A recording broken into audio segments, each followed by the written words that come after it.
Antes de começar o assunto dessa aula de hoje, eu só queria trazer uma coisa para vocês, para talvez motivar vocês um pouco sobre esse assunto. É que, quando você estuda técnicas assim, método de Frobenius para resolver equações diferenciais lineares, você pode pensar, de certa forma, que é inútil, né? Porque boa parte das equações diferenciais lineares que se usam já foram resolvidas milhões de vezes, já estão catalogadas, você tem no Matemática, no Matemática aquele programa, você tem outros tipos de programa de manipulação simbólica, já tem elas catalogadas lá, você é capaz de calculá-las, então fica meio parecendo que não tem muito sentido em você aprender essas coisas, né? Só que acontece que na matemática existe um conjunto finito de truques que são conhecidos. E quanto mais você conhecer esses truques, mais capaz você vai ser de resolver um problema novo, né? Então eu estava trabalhando com alguns colaboradores no programa de mecânica quântica que você tenta resolver a função de onda do universo, né? Mas quando você resolve a função de onda do universo, isso num ambiente, claro, simplificado, né? Não vou resolver a função de onda do universo inteiro. Você tem uma série de problemas de interpretação, né? Porque a função de onda precisa de um observador e coisas do tipo, e você não tem observador, então você tem que partir para outras interpretações. Tem gente que gosta de interpretações de muitos mundos, principalmente o pessoal de ficção científica, mas tem uma interpretação em que você consegue dar uma trajetória como se fosse uma trajetória clássica para o universo, ou seja, o volume do universo ele não tem mais uma probabilidade, ele tem um valor bem definido em cada instante de tempo. E é que a gente usa. Mas para quando você tenta resolver as equações diferenciais necessárias, elas são extremamente complicadas, né? E aí a gente ficou batalhando para tentar resolver essas equações e usamos um método que é uma decomposição em funções de base, que é parecido com essa coisa que a gente viu na aula passada, decomposição em série de Fourier, né? Desculpa, em série de Taylor. Em que, no caso da série de Taylor, a base que você está usando são polinômios, né? São simplesmente potências de x. Só que você pode decompor em outros tipos de base. Isso a gente vai ver mais para frente no curso, nesse curso ainda. E o problema é que, mesmo assim, numericamente, você precisa calcular as derivadas dessa função de onda, e isso é um problema numérico bem complicado, porque existe uma coisa chamada cancelamento catastrófico, que pode acontecer em cálculos numéricos, em que você perde totalmente a precisão do que você está fazendo. Então, você é obrigado a fazer de formas diferentes. E, no fim, o que salvou a gente foi justamente uma ideia que vem desse método de Frobenius que a gente vai ver hoje. Ou seja, a gente descobriu que, se a gente usasse funções de base adaptadas à solução, da mesma forma que o método de Frobenius adapta a solução botando um expoente com uma potência arbitrária, a gente conseguia ter uma melhor representação numa base de funções, e que nessa base de funções o problema é razoável ser resolvido numericamente, né? Então, só para vocês terem uma ideia do que eu estou falando, vocês estão vendo a tela preta agora, né? Sim. Sim. Sim. Vocês veem o vídeo? Então, isso. O lado esquerdo é a função de onda do universo, tá? Deixa eu botar ela aqui no começo. É a função de onda do universo. O que ela está acontecendo é que essa função de onda está colidindo com essa barreira que é o zero. Ou seja, o zero é porque o universo não pode ter volume zero, né? Então, a função de onda ela tá vindo com uma velocidade e está indo na direção do volume ficando pequeno. Ou seja, é como se você estivesse pensando no universo aproximando da singularidade. Só que a função de onda ela não pode chegar em zero. Então, isso funciona como se fosse uma barreira para a função de onda. Mas o lado esquerdo ainda é uma interpretação probabilística, né? O azul é o módulo da função de onda, que é a probabilidade, a parte real e a parte imaginária estão descritos pela parte laranja e verde. E aí você tem você precisa de uma descrição que você possa dizer que o universo era de tal forma específica, para você não ficar preso na interpretação probabilística, né? E aí a gente usa essa trajetória bohmiana, que é essa trajetória azul que vai aparecer no lado direito, tá? E o semiclássico não importa, e o valor esperado seria o valor médio, tá? Então, esse cálculo numérico que usa essas ideias que estão presentes na série de Frobenius nos possibilitou fazer esse cálculo. Então, se você tenta calcular o que acontece com o volume do universo em média, você vê o verde, você vê que é uma coisa super suave, mas quando você tenta calcular a trajetória quântica do universo, você encontra essa trajetória azul, né? Você vê que é totalmente, tem muito mais informação na trajetória azul do que na trajetória verde, certo? E isso, então, só para motivar vocês um pouco, né, porque, pode falar. O que você... Meu microfone tá funcionando? Tá um pouco ruim, mas eu consigo entender. Oh, Deus, o que aconteceu?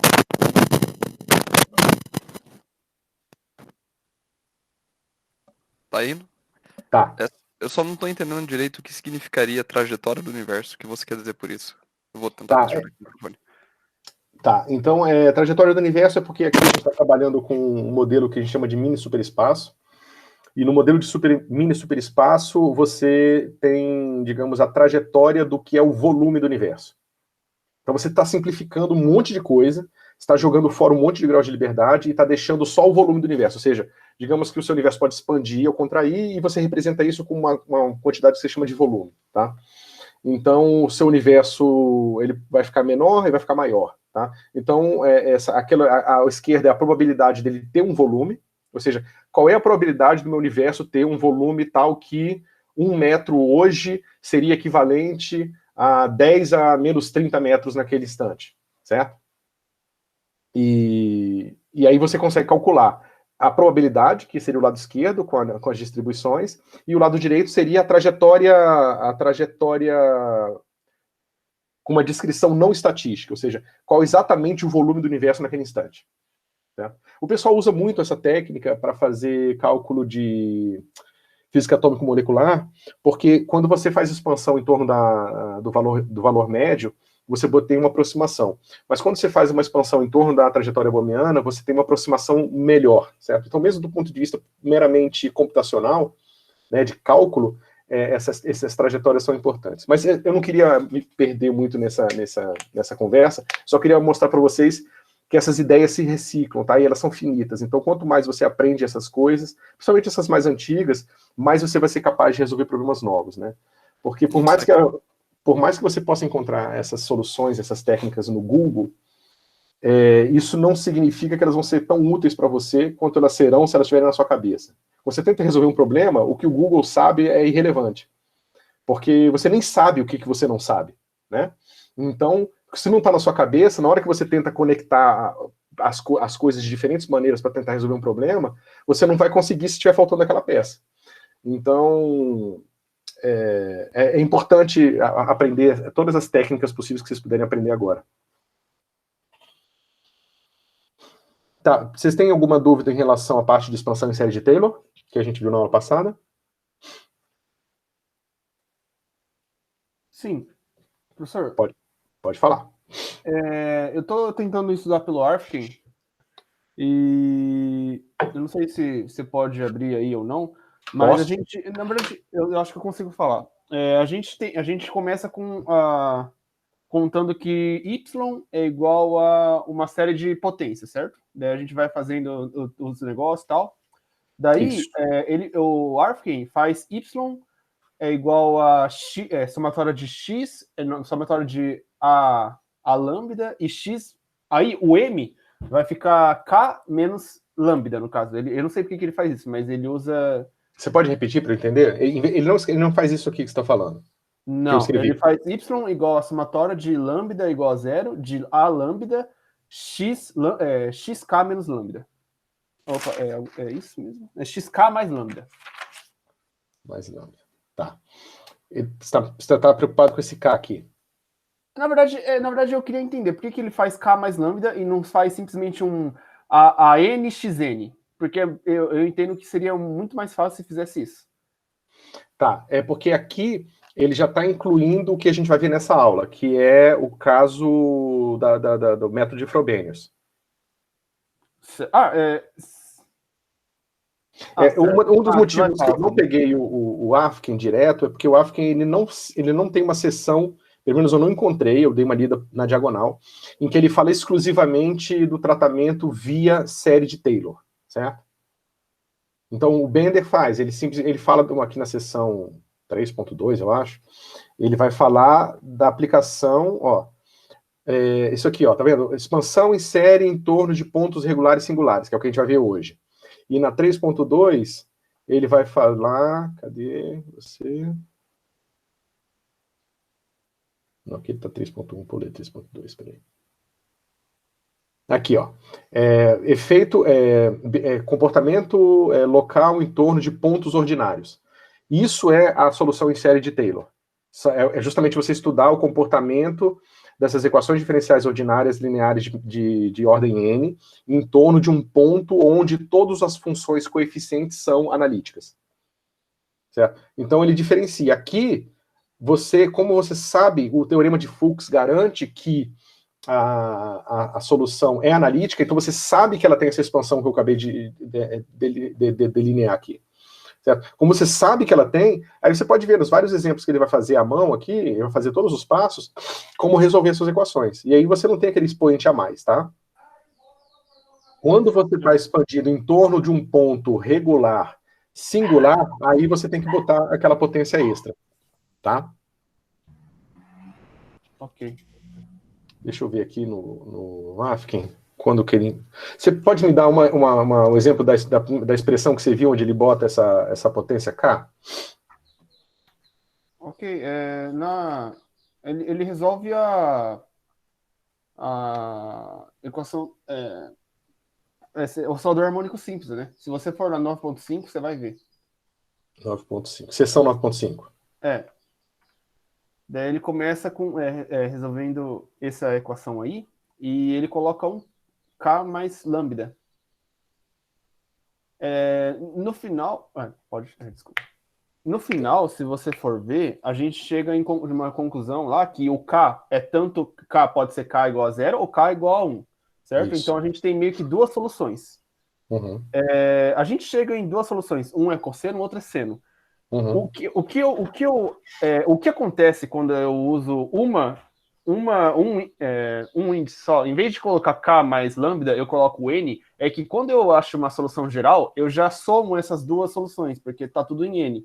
Só que daí o que acontece nessa solução que ele faz K mais lambda, tem o K mais 1 e K mais 0. E então eu fico pensando, será que eu posso somar essas duas soluções? Eu posso somar e colocar uma solução geral para o caso do oscilador harmônico? Pode. Porque fica um termo de K igual a 0, que vai dar cosseno, e um que K igual a 1, que vai dar seno. Mas só que eles não estão juntos, eles estão separados por esse K igual a 0 e K igual a 1. Daí eu fiquei em dúvida se eu posso juntar depois os dois, somar e falar que aquilo lá é uma solução geral para aquele caso que eu estava estudando. Posso fazer isso? Sim, você pode, porque é uma equação diferencial linear. Então, se ela é linear, a soma de soluções também é uma solução. Ok. Certo? Então, você pode fazer sua vontade. Então, o que acontece aqui? Veja o que está acontecendo. Veja que, nesse caso, e a gente vai ver isso agora, quando a gente for olhar a estrutura do método de Frobenius, tá? Nesse caso, você tem essa equação indicial que vai dizer que hora K é 0, hora K é 1, tá? E você vai ver em alguns casos, que são esses casos onde o ponto é o ponto regular, que esse K, ele vai sempre ser um inteiro, tá? Então, quando ele é um inteiro positivo, tá? Quando ele é um inteiro positivo, ele, na verdade, ele está simplesmente dizendo alguma coisa sobre aonde você está definindo quem é quem aqui, tá? O que eu quero dizer com isso é o seguinte: pensa na 9,85, tá? Agora, pensa na 9,85 com A0 igual a 0 e o K igual a 1. Não, desculpa, o A0 igual a 0 e K igual a 0, ou A0 igual a... ou A0 diferente de 0 e K igual a 1. Deixa eu ver, é isso que eu queria falar? Espera um pouquinho.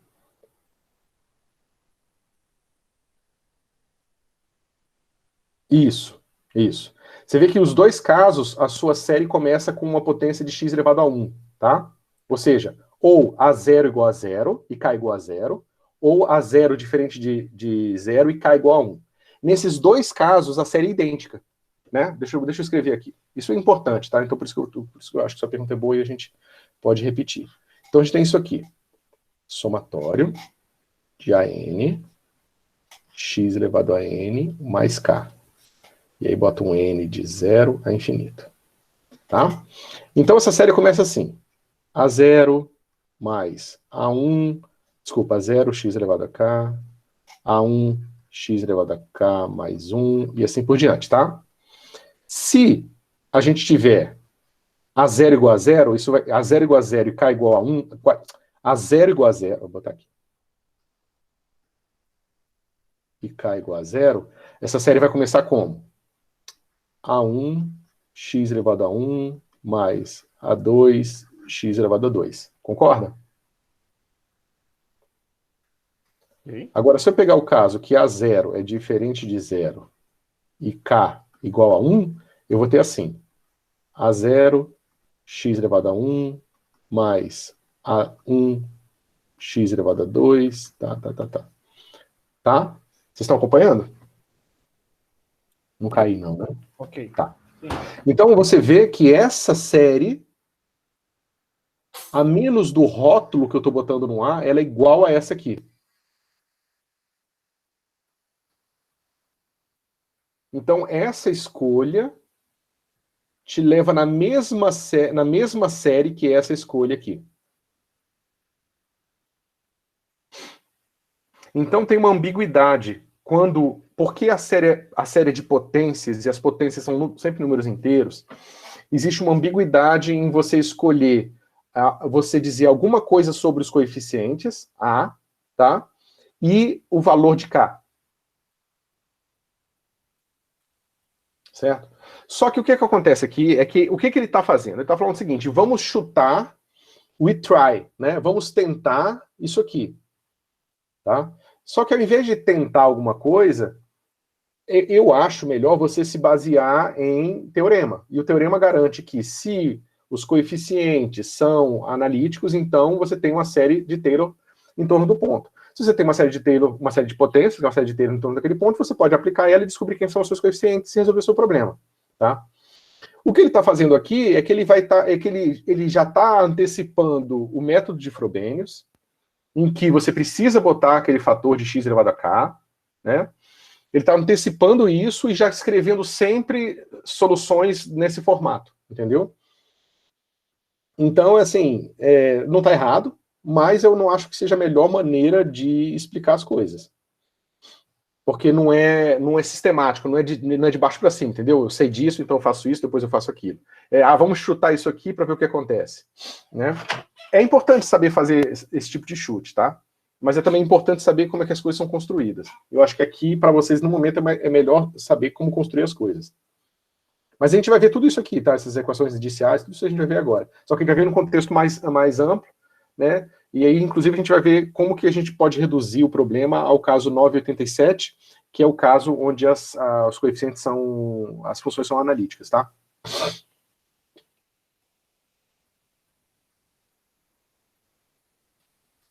Beleza? Ficou claro ou não ajudou? Não, professor, entendi. Eu vou tentando dar uma olhada em outros livros também, então, para estudar isso aí. É que eu também comecei agora, então é melhor você avançando com tudo, aí eu vou tentando entender. Mas você ainda não entendeu o que eu falei. Não, eu já entendi. Tá. Eu Se tiver dúvida... é que eu quero resolver os exercícios. Daí, quando eu resolver os exercícios, eu acho que vai ficar mais claro o que eu não entendi e o que eu entendi do assunto, entende? Eu ainda não comecei a resolução do exercício. Tá. Então... No livro do Bender tem vários exemplos resolvidos passo a passo, tá? Isso é super útil. Para mim, quando eu era estudante, isso era muito útil para mim. Bom, então vamos voltar lá. Então, antes da gente começar, pessoal, eu vou voltar num caso mais simples, tá? Digamos que eu vou fazer sempre o caso de segunda ordem, porque os outros casos são extensões simples do caso de segunda ordem. Então, eu acho que se a gente entender bem esse caso aqui, o resto tá resolvido também. Então, a gente tem uma equação agora assim.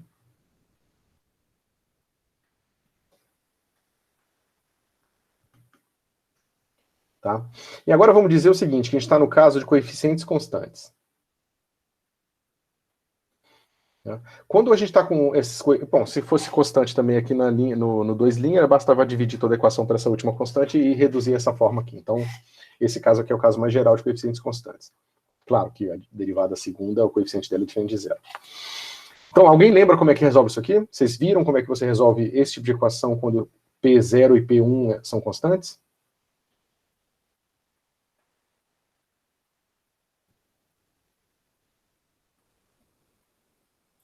Professor, pior que não lembro não, cara. Eu pegaria um livrozinho de cálculo e daria uma olhada. Então, você vai escrever, tentar escrever soluções dessa forma aqui. Tá? Ah, sim, saquei. Verdade. Valeu. Quando você fizer isso aqui, você vai ter que... Veja, essa equação diferencial, eu posso escrever ela assim, ó. L, Y, onde L vai ser igual... Deixa eu fazer a indicação. Vou escrever L como sendo dx2 mais P1 dx mais P0. Né? Então, minha equação vai ser uma coisa assim. L, Y igual a zero. Tá? Bom, se eu tentar uma solução nessa forma aqui, eu vou ter L de Y vai ser igual a um certo P de R. Tá? Ou seja, quando eu substituir lá, vai ficar assim. D2 dx2 do exponencial de Rx vai ser, naturalmente, R quadrado exponencial de Rx. O termo de derivada primeira, exponencial de Rx, vai ser igual a R. Então, Rx. Né? Então, o que acontece é que toda vez que aparece uma derivada, eu posso trocar a derivada por uma potência de R. Né? Então, você vê que tem uma relação entre o operador diferencial e o polinômio, certo? Onde, no final, eu tenho um polinômio de R que vai ser R quadrado mais P1R mais P0, né? E eu quero que isso aqui seja igual a zero, para resolver a equação. Né? Porque se esse polinômio for zero, tá vendo que esse polinômio aqui ele é constante, ele não depende de x. Se esse polinômio for zero, significa que esse cara aqui vai ser zero. Então, o meu problema de equação diferencial virou um problema de encontrar raízes de um polinômio. Certo? Bom, um polinômio de segunda ordem, que tipo de raízes eu posso ter? Querendo dizer reais ou imaginárias? Quais são as possibilidades? Eu posso ter duas raízes reais, Sim. duas raízes complexas, né, ou imaginárias, Sim, mas eu ainda posso ter o caso de duas raízes repetidas, né? Por exemplo, polinômio iguais. Isso aqui, eu tenho duas raízes repetidas. Certo? Bom, certo. O que acontece é que se a gente está tentando resolver essa equação aqui, e é uma equação de segunda ordem, quantas soluções a gente precisa para construir uma solução geral?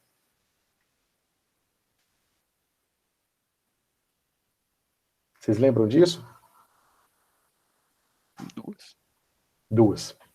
Então, mas se a gente tem raízes repetidas, como é que eu posso fazer para resolver um problema, então?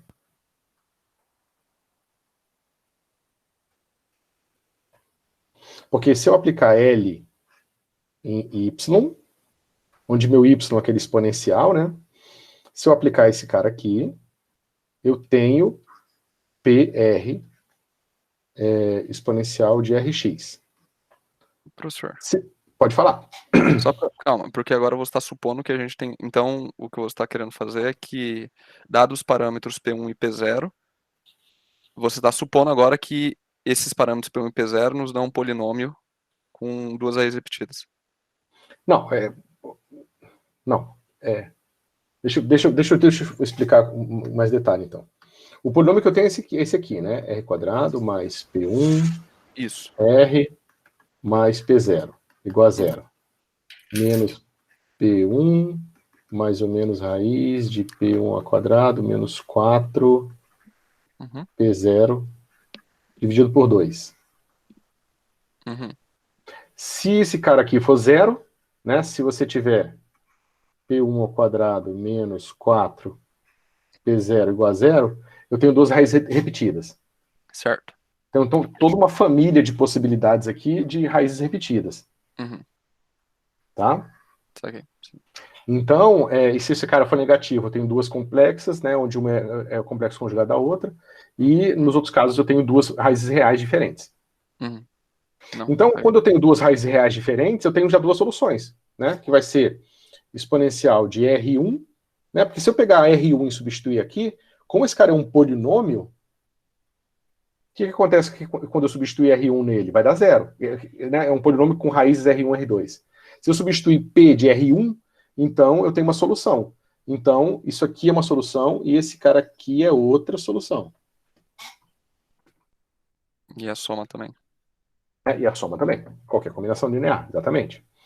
Só que agora, se eu tiver uma raiz repetida, isso, espero que vocês lembrem, mas um polinômio ele sempre pode ser escrito como sendo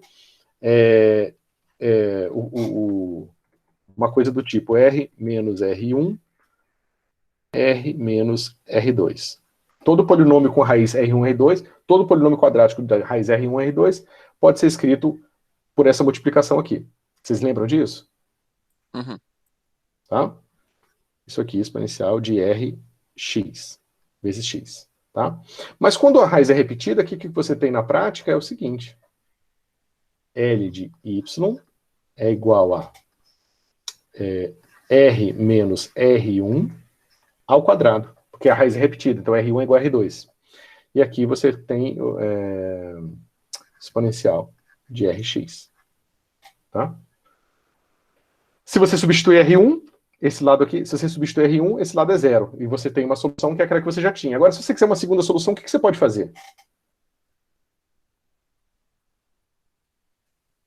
Alguém lembra?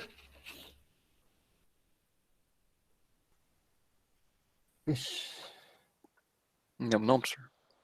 Então, você vai usar um truque que é o seguinte. E aqui são exatamente esses truques que eu quero que vocês lembrem, tá? Porque são esses truques que ajudam vocês a resolverem problemas mais complicados mais para frente. Você pode usar o fato de que essa função aqui, ó, pode ser pensada como uma função de Rx também. E se essa função é uma função de Rx, você pode derivar ela em relação a R. Nada te impede de fazer isso. Só que, além disso tudo, os coeficientes P1 e P2 não dependem de R, né? E os operadores diferenciais, ddx e ddr, comutam se você supõe que essa função aqui ela é analítica em x e em R, e ela é. Certo? Então, você pode fazer o seguinte, d dr de L e Y. Tá? Isso aqui vai ser 2 vezes R menos R1. Tá?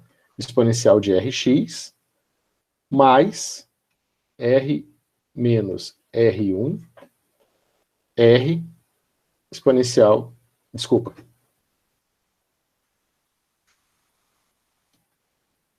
X exponencial de Rx.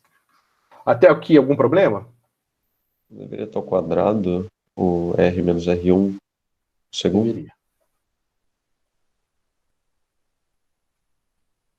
Então, até aqui está tranquilo para vocês? Sim. Então, olha, se você agora tomar R igual a R1 de novo, esse termo vai para zero, e esse termo também vai para zero. E isso aqui dá zero. E agora você usa a comutação desse operador diferencial L com o DDR. Ou seja, L de dy dr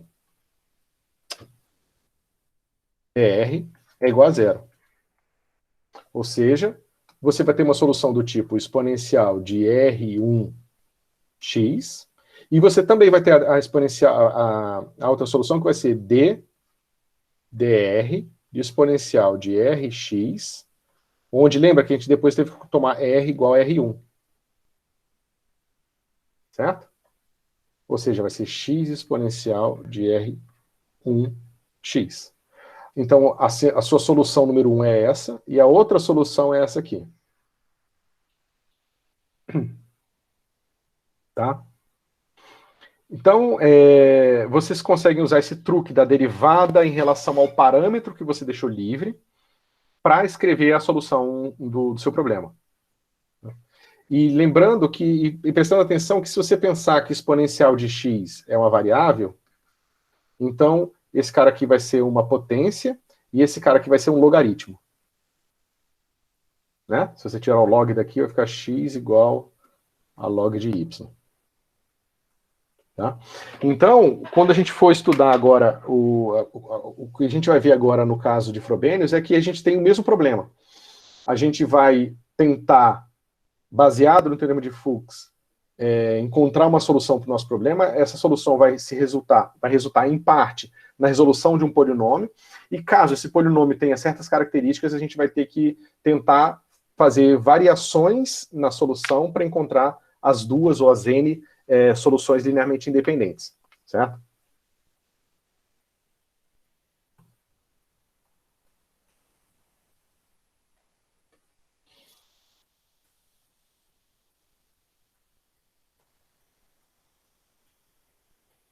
Ok. Vocês lembram da classificação que a gente fez antes de pontos regulares, pontos singulares regulares e pontos singulares irregulares?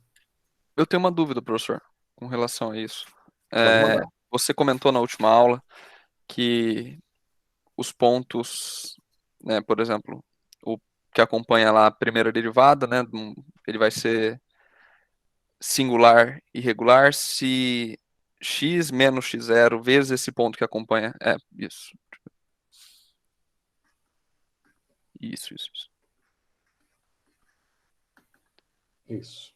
E daí o px ele vai ser ponto singular, regular, singular. Não, é regular, singular. Se ele for analítico quando multiplicado por x menos x0. E o QX vai ser analítico quando multiplicado por x menos x0 ao quadrado.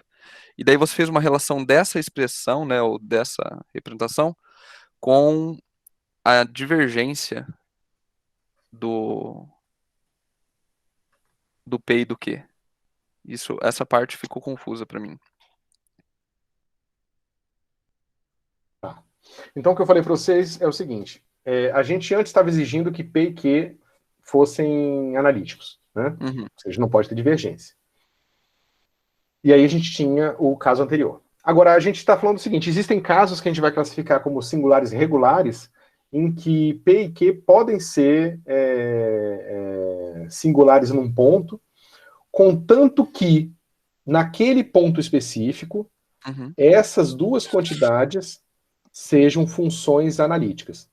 Certo. Ou seja, quem é analítico é x menos x0 vezes p0. E quem é analítico aqui é x menos x0 ao quadrado q vezes q, certo? Isso implica, né, se eu chamar isso aqui de função analítica A, e esse cara de função analítica B, isso implica que P é igual a A sobre x menos x0. Certo. E que Q é igual a B, eu não estou botando o argumento aqui só para pôr tempo, tá? Uhum. X menos x0 ao quadrado. Ou seja, P é uma função singular com um polo simples, tá? E Q é uma função singular com um polo quadrático. Tá? Certo. Ou seja, na pior das hipóteses, eles são funções com um polo simples e um polo quadrático. Porque se a minha função A, por alguma razão, for uma função x menos x0 com uma função c de x, então, nesse caso, o P vai ser analítico também. Vai ser analítico, certo. Tá? Então, assim, isso ou seja, na pior das hipóteses, P pode ter uma singularidade, um polo simples, e na pior das hipóteses, Q pode ter um polo duplo. Um polo quadrático, certo. Entendi. Não. Tá? Fechou, valeu, professor. Beleza. Então tá. Então, a gente vai usar agora, inclusive, essa nomenclatura. Tá? Ele vai fazer uma discussão primeiro sobre as características, justamente, que o Fuchs encontrou e tal. E, de certa forma, o resto da sessão é a demonstração desse teorema de Fuchs de uma forma mais tranquila, tá? Então, ele vai escrever explicitamente, em vez de... Ó, veja, aqui eu chamei... Quer ver? Tá, P e Q. Então... Tá, o que eu chamei de A, ele está chamando de P aqui. Tá? Então ele escreveu já explicitamente, eu vou reescrever para ficar mais claro, tá? Esses P's e Q's que eu vou escrever agora não são iguais aos P e Q's que tinha antes, tá? Então ele escreve assim explicitamente, P dividido por x menos x0, tá? Vezes y', mais Q sobre x menos x0 quadrado y igual a 0. Então, escrevendo dessa forma, aquela mesma exigência que a gente fez antes, aqui implica em que P e Q sejam analíticas. Funções analíticas, tá? Deixa eu ver se estou usando a mesma notação dele. Ok. Então, o que o teorema diz para a gente é que as soluções desse cara aqui, dessa equação diferencial, elas têm que ser do tipo x menos x0 elevado a uma potência não conhecida, né, de partida, vezes uma função analítica. Tá? Então, o teorema de Fuchs diz que para equações desse tipo, ou seja, para a resolução de equações em torno de pontos regulares singulares, as soluções vão ter, pelo menos uma solução vai ter essa cara aqui. Então, toda vez que vocês tiverem um problema com pontos singulares regulares, vocês sabem que, com certeza, uma das soluções é do tipo que eu acabei de escrever aqui. Tá? Sabendo disso, a gente pode agora reescrever. A gente sabe que A é uma função analítica, então A pode ser escrito como sendo somatório de AN x elevado a n, né? E eu posso escrever, para simplificar minha vida, já que eu estou fazendo a expansão naquele ponto, eu posso escrever essa série assim. Tá? Alguma dúvida em relação a isso? Não. Então, fazendo escrevendo a minha proposta de solução dessa forma, baseado no resultado do teorema, eu sei, então, que o meu y pode ser escrito como um somatório de n igual a zero até infinito, de AN x menos x0 elevado a n mais alfa. Que é justamente por isso que o Rafkin já bota esse K, lá ele chama de K, que eu chamei de alfa, ele já bota esse expoente a mais ali, porque esse formato agora, ele vale no caso geral. Ele vale tanto para pontos regulares, quanto para pontos singulares regulares. Então, para você não precisar lembrar quando fazer o que, você simplesmente pode sempre aplicar uma expressão dessa forma e obter seu resultado. Tá? Talvez seja essa a motivação dele, já dá uma ferramenta só para vocês poderem resolver dois tipos de problema. Certo? Então, a gente agora vai fazer a aplicação da nossa equação diferencial. Certo? Antes disso, a gente vai fazer a expansão, porque a gente está falando que P é uma função analítica também. Então, P pode ser escrito como P, N, tá? Isso aqui é simplesmente o coeficiente do P, é uma constante, não depende de x. X menos xn, x0, elevado a n, tá? E a gente tem a mesma expansão para Q. N, x menos x0 elevado a n. Tá? Bom, agora a gente vai juntar essa brincadeira toda lá. Então a gente tem aqui, eu vou tentar escrever pequeno para caber tudo numa linha só.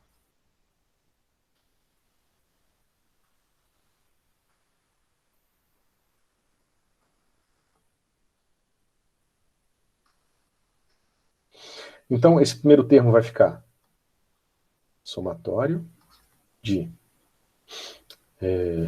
deixa eu botar... Então, vai ficar alfa mais n, alfa mais n menos 1, a n, x menos x0, n menos 2. Certo? Esse próximo termo vai ficar um pouco mais complicado. Mas...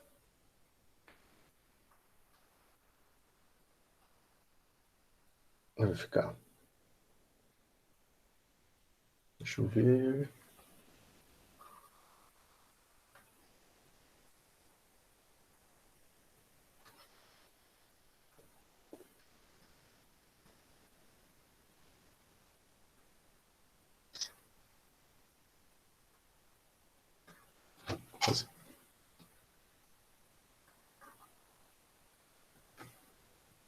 menos 1 aqui.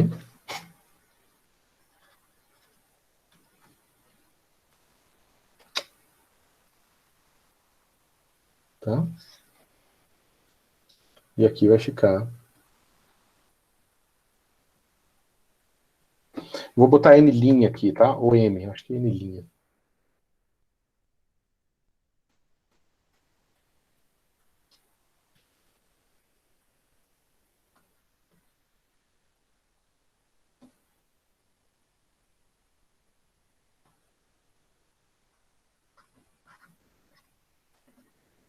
Ok. E o terceiro termo?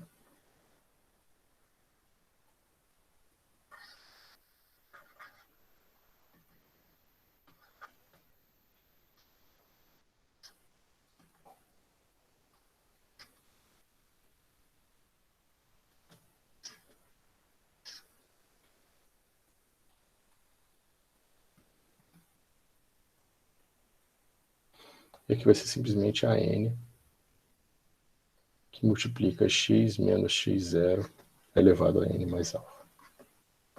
Tá? Bom, quais são os termos? A gente agora tem que fazer esses produtos aqui, certo? Professor, Pode falar. não faltou um alfa ali na segunda linha? X menos x0, n mais alfa menos 2?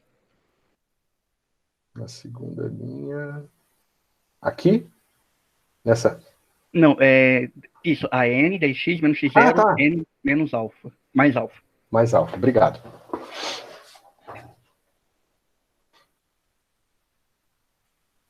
Então, até aqui tá tranquilo para vocês?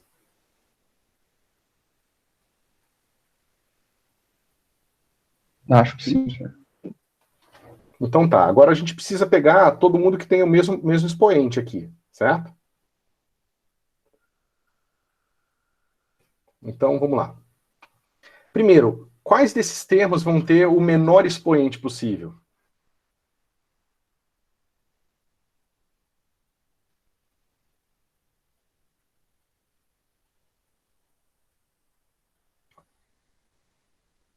Qual a menor potência que eu vou ter de x menos x0?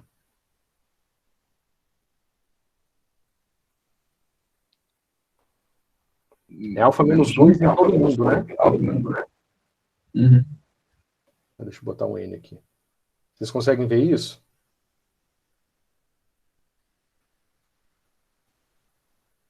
Porque, olha, aqui sempre vai começar com menos 1. Aqui vai sempre começar com menos 2. Aqui vai começar com alfa menos 1. E aqui vai começar com alfa. Então, o termo de N0 com o termo de N'... Poxa, eu esqueci das linhas. Me falaram, ó. Tá? Os termos com N' igual a 0 e N igual a 0 vão dar isso aqui. Tá? Então, vamos lá. Próxima página. Eu vou escrever de novo a expressão. 0 até infinito. Aí aqui vai ser a N. N mais alfa menos... N mais alfa. N mais alfa menos 2. Certo? X menos x0 elevado a N mais alfa menos 2. Agora o outro eu já vou escrever assim, ó, somatório de N, N', de 0 até infinito, e aí vai ser assim, Pn, A, N', aqui vai ser x menos x0, elevado a N, menos 1, mais N', mais alfa. Né? E aqui ainda falta o termo, aqui já foi menos 1, menos 2 aqui. Se alguém não acompanhar alguma coisa, me avisa, tá?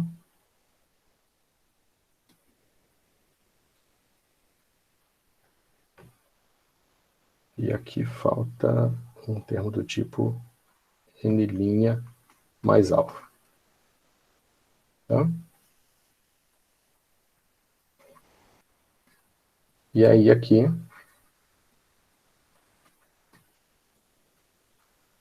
que é N...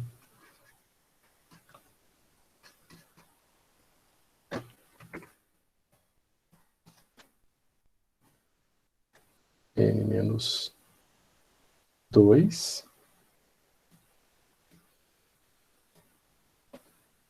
mais alfa. E aqui não tem mais nenhuma potência. Tá? Então, isso aqui está claro para vocês?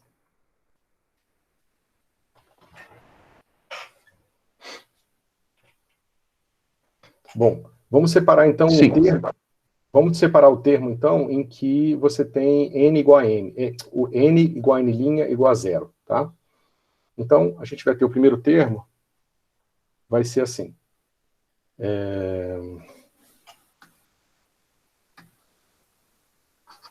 A0, alfa menos 1, que vem desse primeiro termo aqui, tá? Agora, daqui vai vir P0 a 0, né? E alfa.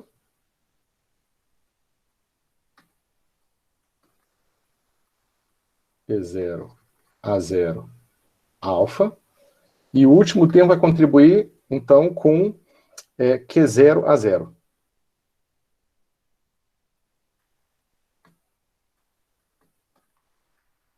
Desculpa. Isso aqui ainda simplesmente é o fator que multiplica.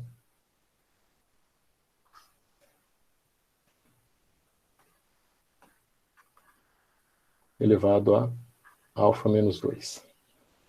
Tá? Agora vamos pegar o termo de alfa menos 1. Vai ser como? De alfa 1. Desculpa, alfa menos 1. Né? Esse termo aqui, ele contribui com quantas possibilidades para ter isso? É simplesmente quando o meu n foi igual a 1, tá? Então, a mesma coisa que eu tinha ali com n igual a 1. A1. Alfa mais 1. E vezes alfa. Mais. Bom, agora, esse... Tá? Então, lembra, né? Isso aqui deu alfa mais 1, e esse cara aqui deu alfa... alfa menos 1. Eu escrevi errado.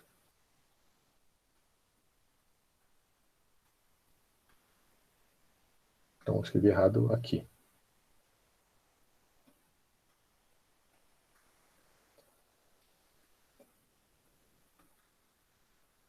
Isso, alfa menos 1.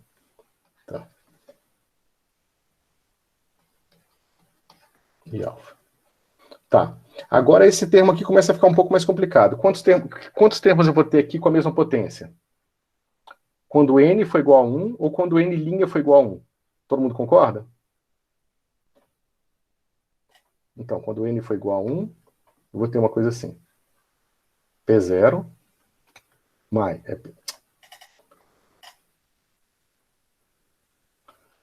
P0 a 1,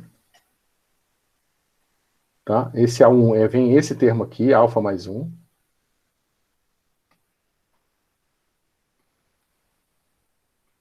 E eu vou ter o termo que vai ser P0 a 0. Desculpa, P1 a 1. P1 a 0.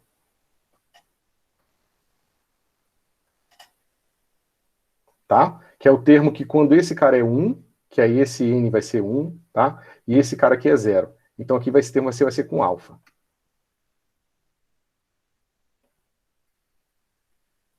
Certo? Agora a gente tem os termos que vão vir do quê?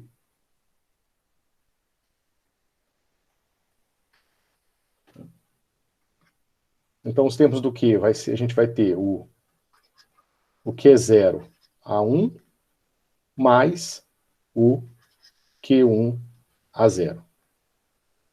Isso vai multiplicar x menos x0 elevado a alfa menos 2.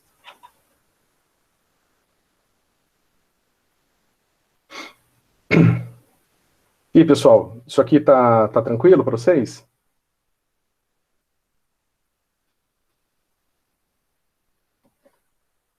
É que essas manipulações de somatório, elas são meio chatinhas, né? E a gente vai ter que concluir algumas coisas aqui. Por isso que eu estou fazendo passo a passo.